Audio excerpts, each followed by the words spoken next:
เฮามาต่อกันเนาะวันนี้เฮาสิมาลงเรื่องวิชาการครูคือบุคลากรการศึกษาเพราะฉะนั้นเป็นสิ่งที่สำคัญที่ครูจะควรจะรู้โลกนี้ก็มีหลายประเทศหลายๆประเทศก็มีการเจริญการพัฒนาที่แตกต่างกันประเทศที่เขาเจ้าเจริญเขาเจ้าพัฒนาเขาเจ้าก็มีการปฏิรูปการศึกษาอยู่ตลอดเวลาโดยเฉพาะเขาเอิ้นว่าตะวันตกประเทศที่ว่ามีความเจริญรุ่งเรืองในโลกหลายๆนี่เขาเจ้าก็ได้ร่วมปรึกษาหารือกันว่าเฮาสิพัฒนามนุษย์โลกนี่ให้มีคุณภาพได้แนวใดโดยเฉพาะเขาเจ้าก็มีสมาคมอันหนึ่งเขาเอิ้นว่าเพื่อพัฒนาคนในยุคศตวรรษที่21ซึ่งเป็นโครงการ P21 เขาเอิ้นไว้ศตวรรษที่21 Partnership for 21st Century Learning เป้าหมายก็คือสิพัฒนาคนให้มีทักษะบ่แม่นมีเพียงแต่ความรู้และไปนำใช้อยากให้มีทักษะในการใช้ชีวิต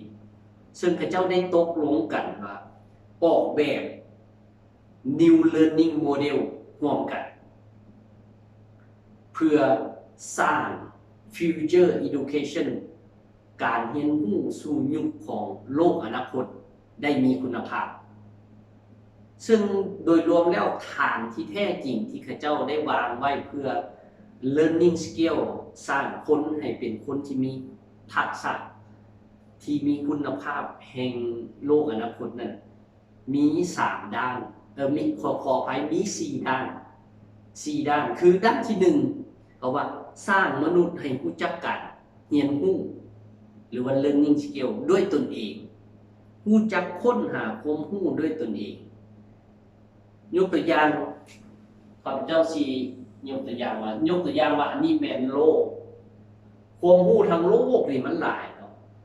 คันเฮาสิเอาความรู้ให้กับเจ้ารู้เบิดทุกสิ่งทุกอย่างทั้งโลกนี้มันคือสิเป็นไปบ่ได้เพราะฉะนั้นตัวใดที่สำคัญ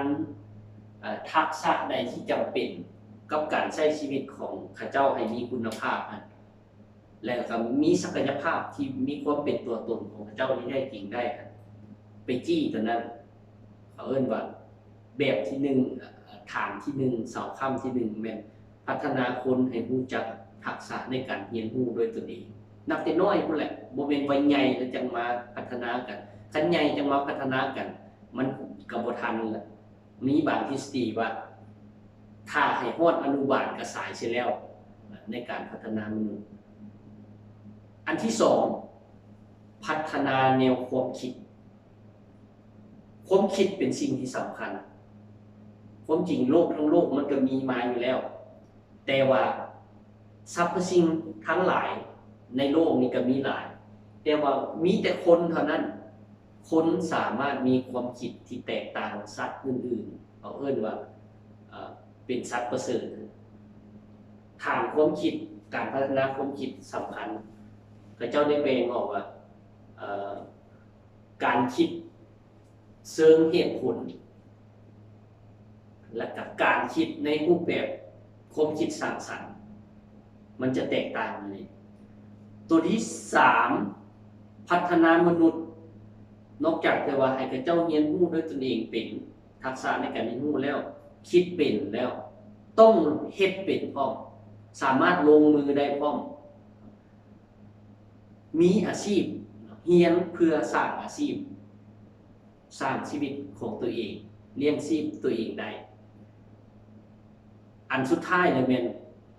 ใช้3อย่างนี้องค์ประกอบ3อย่างนี้เพื่อพัฒนาคุณภาพชีวิตของข้าเจ้าเองให้ดีขึ้นไปเรื่อยๆ